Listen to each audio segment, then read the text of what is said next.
Everybody, it's Annie Lareau, Artistic Director at Seattle Public Theater. We are here today with Sam Hamashima, who some of you know won the Emerald Prize, our new playwriting prize, 2 years ago with his play Supposed Home. I'm going to read his bio so you know a little bit more about him, and then we'll get into it, shall we? Sam Hamashima is a queer Japanese-American writer, performer, and teaching artist based out of New York City. Written works include American Spies and Other Homegrown Fables, Banana, and Supposed Home.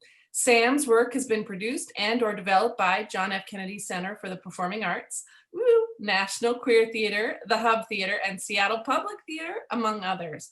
Awards include the Emerald Prize, the Roy W. Cowden Fellowship, the Dennis McEntry Prize, Kennedy Center Undergraduate Playwrights Workshop, and the coveted Hopwood Award in Drama at the University of Michigan. Previous credits includes Pacific Overtures at the Lyric Stage Company of Boston, Girlfriend at Detroit Public Theater, and Viet Gong at Studio Theater. He's a member of Equity and the Dramatists Guild. Hamashima holds a BFA in musical theater from the University of Michigan. Welcome, Sam. Woo!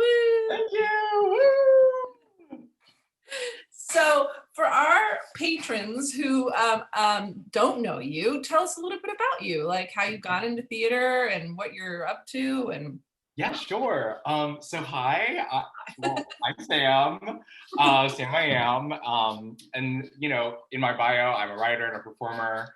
I got into theater and stuff when I was 8 or 9. I was in a community theater production of The Pink Panther Strikes Again. Nice. And ever since then, I kind of just gravitated toward like the performing arts, because I was like kind of a weirdo kid, and so I don't know. I like found that like I could channel that weirdness into something that people like enjoyed, and I was like, okay, let's do that. And high school happened. Started to sing, and then I went to school for musical theater. But while I was in school, I really started to dive into writing. I started with poetry, which is why a lot of my plays incorporate poetry in terms of spoken word or slam. And I just started being like, wow, like, I wish there was a play about that, or, oh, I wish there was a play about that. And then I was like, oh, well, none of my wishes are coming true, so maybe I should just like write them. And like, boom, writer. I wanted to put more work out there that I saw myself in, or that I wanted to see myself in, especially in like musical theater and straight theater. I just want more diversity in the Asian American stories. And so, I really started to write all that. I won the Emerald Prize. You did? Yes, I did. And I wrote Supposed Home with Seattle Public through that. That piece was developed. We had a week of workshop. And then we had a staged reading, which was like packed. It was. Yeah, and it was like, I think because I started in community theater, I have this community is attached to what I do, always, and so I do like to say that like I'm a community-based playwright. I want to write, and I know that there's the audience that comes in, and I know that there are people involved. It's not just me writing what's on the page. I want it to be a place that we can all sort of commune together.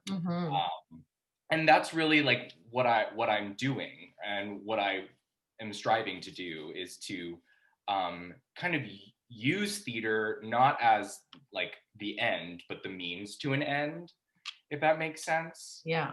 I want to use it as like a means of connection and communication. I love that. For our patrons who don't know, we do a biennial Emerald. It's called the Emerald Prize. It's biennial new play prize that we award a new play, $10,000 to be commissioned and written, which Sam won a year ago, a little over a year ago now, almost 2. The pandemic makes time kind of shrink for me. Yeah. And it's really our attempt to really get new plays and new voices out there into the world and have the genesis of these plays be the start of a new conversation. And it's quite a rigorous process to win. There are 10 nominators, 50 people are nominated, blind readings are done down to 5 finalists, and finally we got to you and you won. So we were so excited. I was like, oh my gosh. Like when I got that call, I was like, wait, what? Um, yeah, I mean, well, I actually want the application process, as you say, is very it's a Mhm. process, you Yes. know.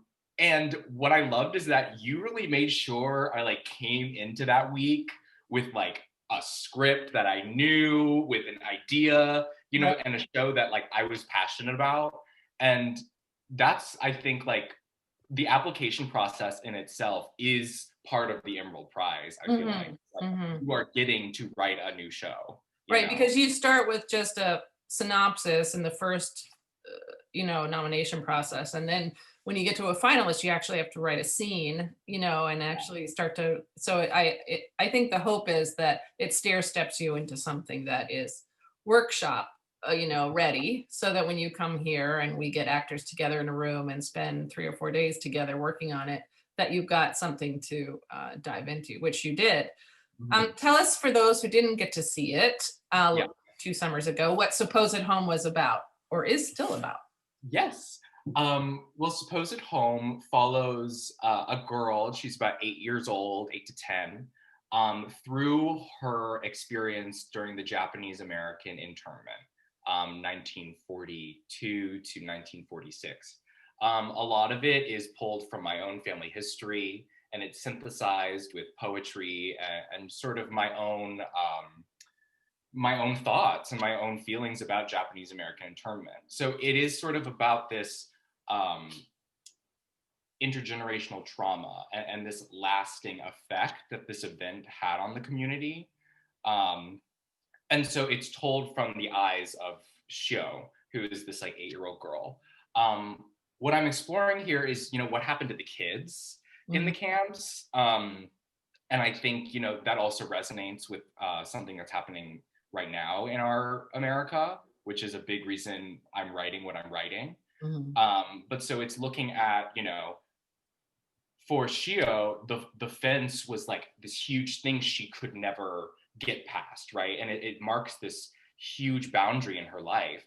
And, spoiler, there's a moment where she gets to overcome that, Mhm. and it's taking it from the mind of a child, right? So there's this snake in the show that is as large as a bus, she says, and so therefore the show reflects that, Mhm. the snake is as large as a bus.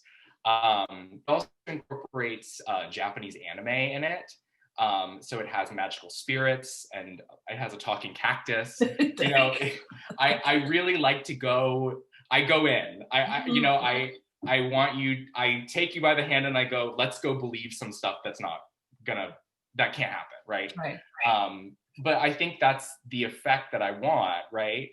Um, and I think the adventure aspect of it raises the stakes and it elevates it to that of the reality this child is facing. Yeah. I think your humor too that you use through that really gives that lovely dynamic of making the tragedy really much more palpable, but also the levity. Like it has that lovely balance, and that Thank you. adventure and those characters give it that.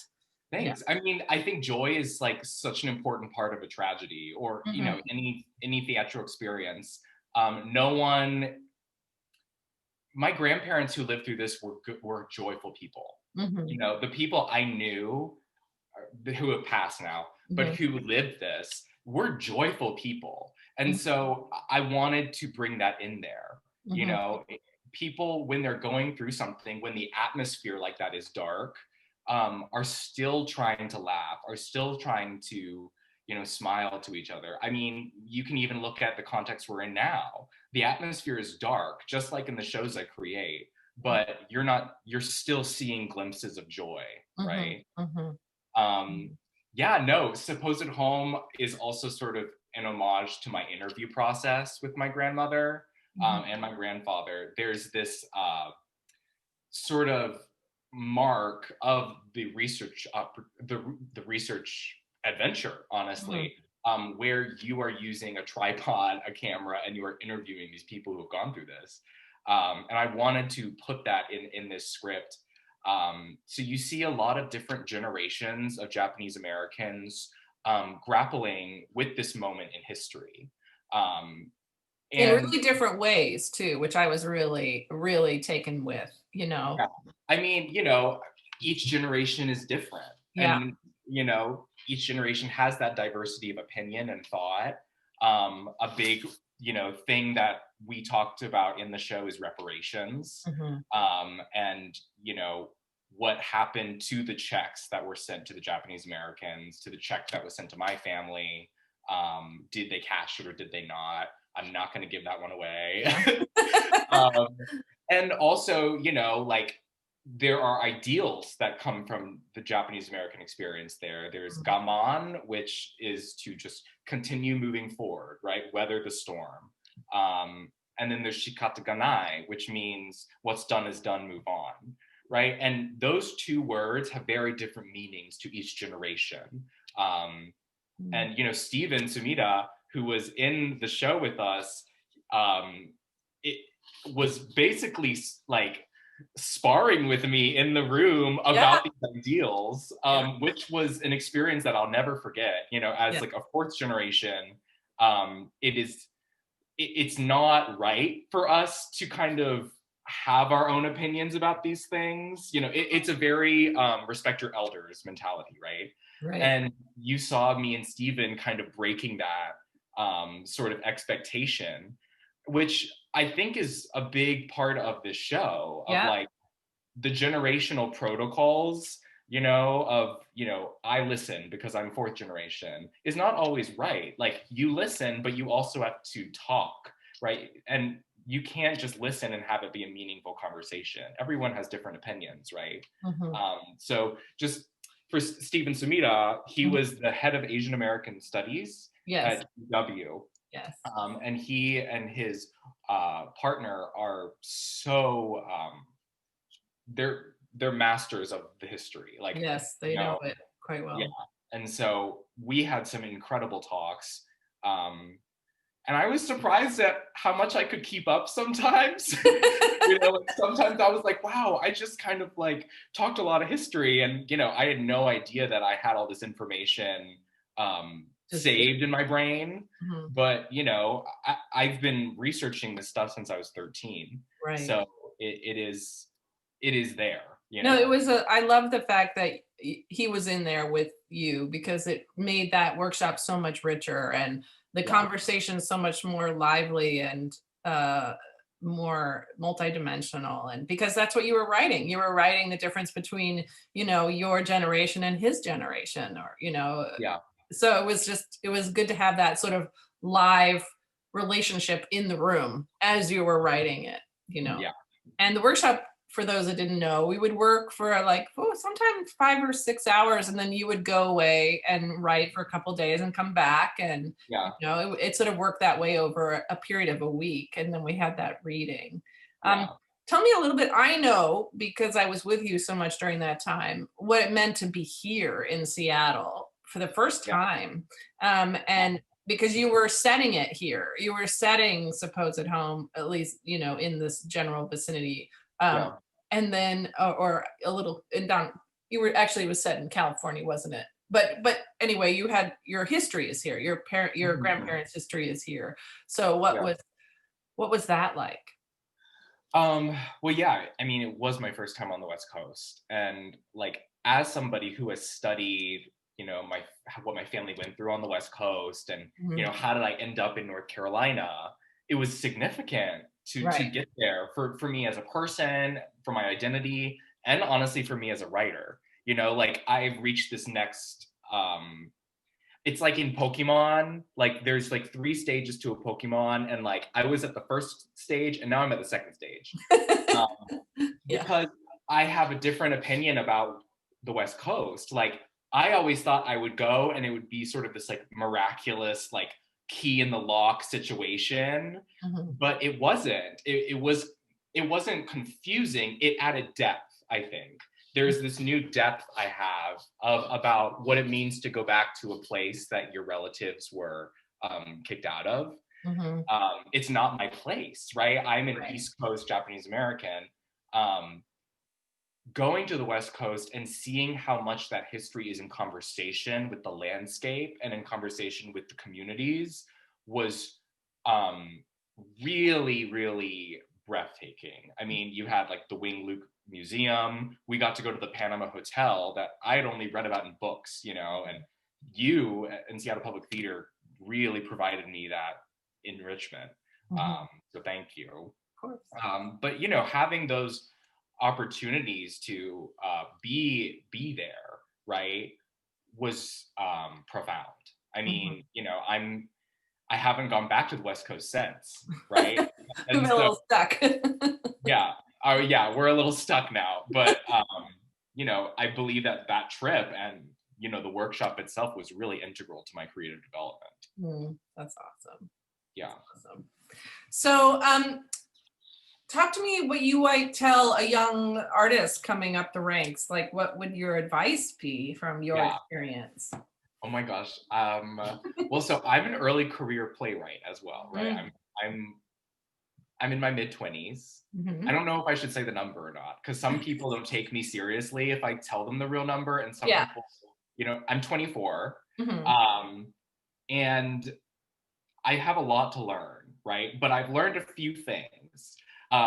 If no one is writing what you want to see, you really should take a stab at it. The worst thing that can happen is it's bad, you know, like um, if you see an absence, right? If there's an absence somewhere, Mm-hmm. try. You know, Yeah. I think like that's important. If you don't see an absence, that's awesome. But if you feel there is something you wish was there, try it. Another one I have is what is like your super objective? So I started as an actor, right? So we all know it. Super objectives is like the whole thing, right? And so it's like, why are you writing? You know, what are you trying to do?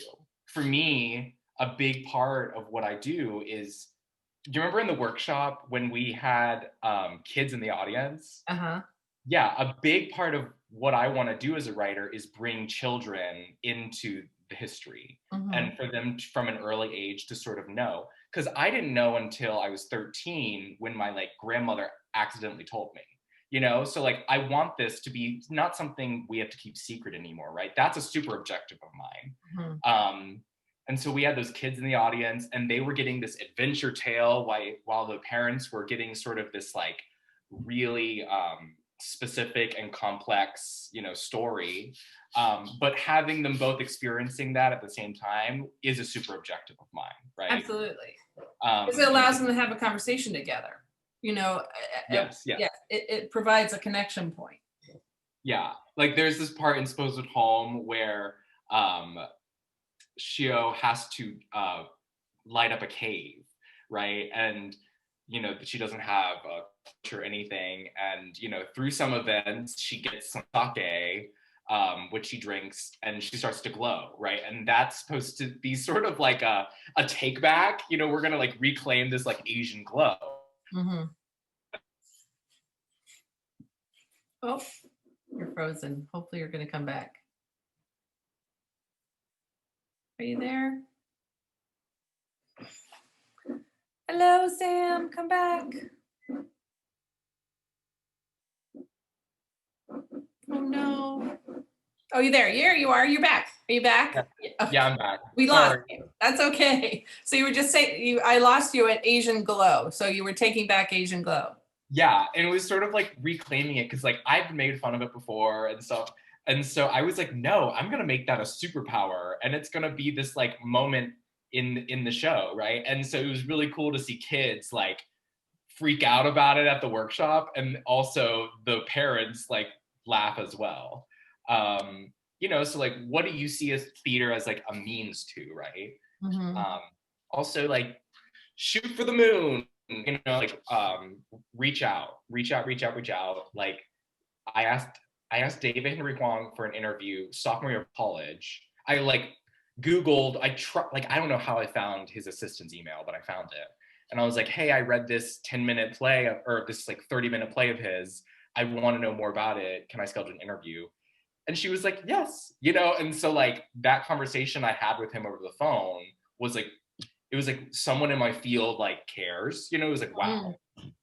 So there are a lot more people out there who are going to return the call than not. That's what I've learned. Also, this is me because like I'm an optimist on the surface, but like know that there are more kind people who want to play pretend than there are sharks who want personal gain. I see our field as very generous and like don't get jaded. believe in the power of us, of like good people, right?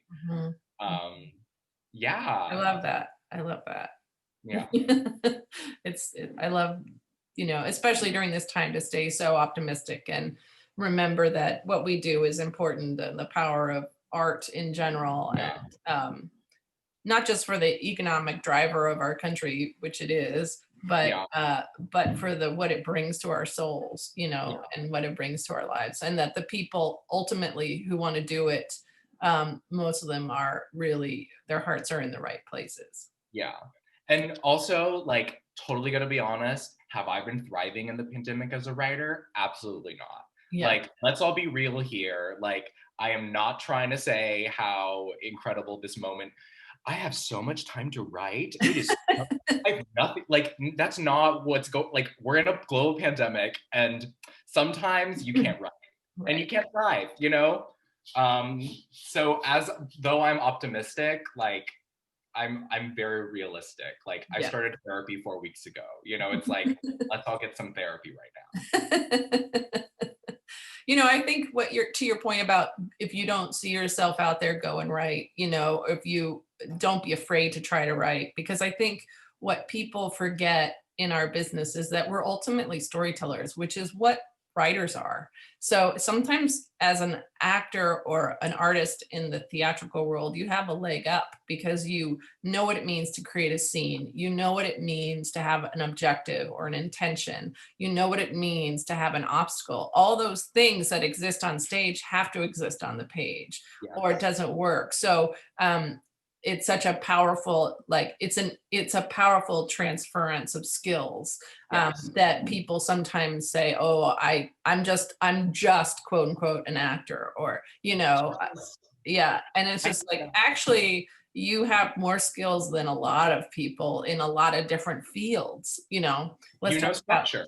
About structure, story structure, how to create characters, how to create a scene.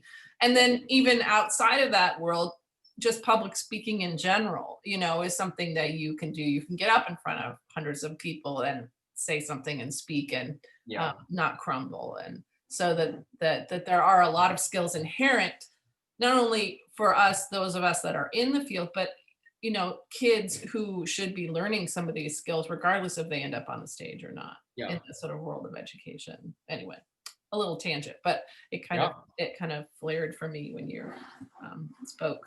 And what do you think? I mean, what do you want for yourself? What do you want for the industry when this pandemic is finally over? Oh, so many things. I believe we all have a wish list at this point. Yeah. So, I think there are some concrete things that I think going forward we can try to commit to, right? This anti-racist work, right? Like we all should do better, and we all should continue to gain more knowledge and implement it into our work, right? I think that includes like 5-day work weeks. I know that there's been a push for that. No more 10 of 12s, I think could be a great idea. But 10 out of 12s, for people who are in the audience who don't know what that means, that's part of our tech rehearsal. So 10 out of 12 means when you spend 10 hours out of 12 hours putting together the lights, the sound, the costumes, the props. It's a very complicated process, but very intense for actors and those of us who are participating in that process. So there is talk in the industry of trying to make that a little bit more humane and shorten those time periods.